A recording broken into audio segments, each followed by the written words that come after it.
شاہ عبدالعزیز محدث دہلوی رحمت اللہ تعالی علیہ نے بھی غوث اعظم لکھا ہے، اور یہ سب معنی جاننے والوں نے غوث اعظم لکھا ہے۔ پتہ چلا میرے شیخ عبدالقادر جیلانی کو غوث اعظم کہنا نہ شرک ہے نہ بدعت ہے، بلکہ جب جب ان کو پکارو گے ان کی طرف سے کرم کی نظر ہو جایا کرے گی۔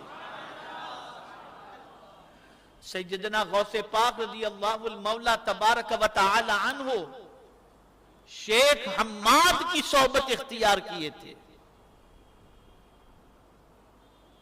اب آج کل تو ہمارے یہاں سچویشن کیا ہے، بغیر کسی صحبت کے، بغیر کسی تزکیے کے، بغیر کسی تربیت کے بہت اونچی اڑان اڑنے کا شوق ہے۔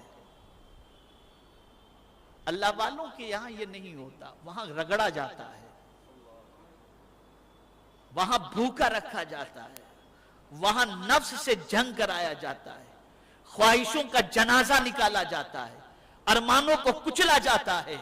جب یہ ساری چیزیں ہو جاتی ہیں اور بندہ جب اس مقام تک پہنچ جاتا ہے کہ جب وہ خود سے بھی بے خبر ہو کر خدا کی یاد میں لگ جاتا ہے تو پھر اس کی کیفیت یہ ہو جاتی ہے جو وہ کہہ دے مولا اسے قبول کر لیا کرتا ہے۔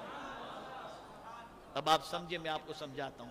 شیخ حماد رحمت اللہ تعالی علیہ، غوث پاک رضی اللہ تعالی عنہ نے کافی ان کی صحبت اختیار فرمائی۔ شیخ حماد رحمت اللہ تعالی علیہ ایک مرتبہ ٹھنڈے پانی کے تالاب میں، ایک دم ٹھنڈا پانی تھا، سیدنا غوث الثقلین رضی اللہ تعالیٰ عنہ جو تربیت کے مرحلے سے گزر رہے تھے، غوث پاک کو حضرت شیخ حماد رحمت اللہ تعالیٰ علیہ نے دھکا دیا اور وہ اس تالاب کے اندر، جو ٹھنڈا تالاب تھا، اس کے اندر گر گئے۔ اب کڑاکے کی ٹھنڈی اور پانی بھی ٹھنڈا۔ آپ نے تھوڑی دیر کے بعد آپ تالاب سے باہر نکلے، اپنے پیرہن کو آپ نے نچوڑا اور پھر اس کے بعد نارمل طریقے سے اپنا وقت گزارنے لگے۔ تو جو سبق کے ساتھی تھے، ہوتا یہ ہے درسگاہ کے اندر کوئی استاد کسی کو ٹوک دے تو پھر بعد میں وہ درسگاہ کے کلاس کے بچے بھی اس کا مذاق اڑاتے ہیں اور ہنسی لگاتے ہیں، لیکن اللہ والوں کے یہاں یہ ہوتا ہے کہ جو تربیت کے مراحل سے گزارے جاتے ہیں تو وہاں بھی کبھی کبھی ایسا ہوتا ہے کہ کوئی اتنی نگاہ دور کی نہ رکھنے والا ہنسی مذاق کی طرف چلا جاتا ہے۔ تو جیسے ہی شیخ حماد رحمت اللہ تعالی علیہ نے ٹھنڈے پانی کے تالاب میں ڈال دیا اور غوث پاک بعد میں نکلے تو ساتھی لوگ تھوڑا سا مذاق کے مڑ میں تھے، تو شیخ حماد رحمت اللہ تعالی علیہ نے فرمایا، تم کیا سمجھتے ہو؟ تم عبدالقادر کے مقام کو جان ہی نہیں سکتے،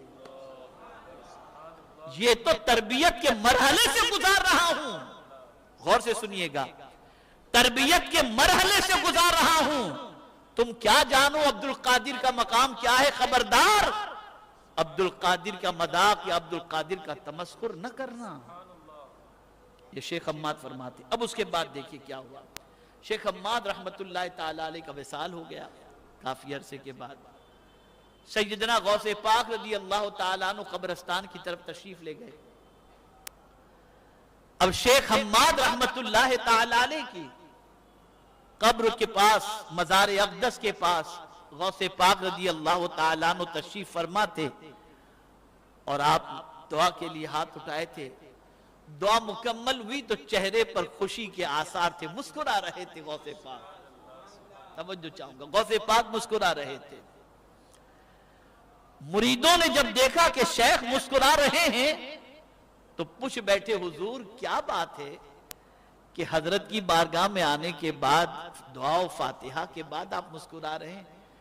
تو فرماتے، میں نے شیخ حماد کو ان کی قبر میں دیکھا اور پھر ان کے مقام کو دیکھا، سونے کا تاج ان کے سر پر سجا ہوا ہے، سونے کے کنگن ان کے ہاتھوں میں پہنائے ہوئے ہیں، سونے کی جوتیاں ان کو پہنائی ہوئی ہیں، لیکن بس ایک معاملہ تھا، وہ یہ تھا کہ شیخ حماد کا دایاں ہاتھ کام نہیں کر رہا تھا، اور میں نے پوچھا کہ حضور کیا بات ہے؟ کہا عبد القادر اسی ہاتھ سے میں نے تجھے دھکا دیا تھا، جب تک تم مجھے معاف نہیں کرے گا میرا ہاتھ درست نہیں ہوگا۔ تو غوث پاک فرماتے ہیں کہ میں نے اللہ کی بارگاہ میں دعا کی اور شیخ حماد کا ہاتھ درست ہو گیا۔ اللہ اکبر! تو اس خوشی سے میرے چہرے پر تم مسکراہٹ دیکھ رہے ہو۔ آپ کیا سمجھتے ہیں غوث پاک رضی اللہ تعالیٰ عنہ کے مقام کو؟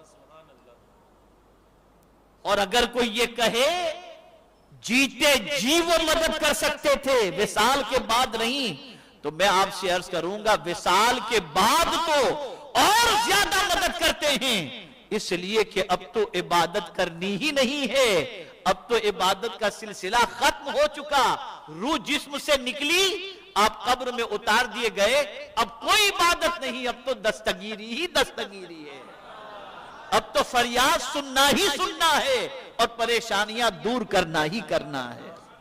ہماری ویڈیو کو لائک شیئر ضرور کریے۔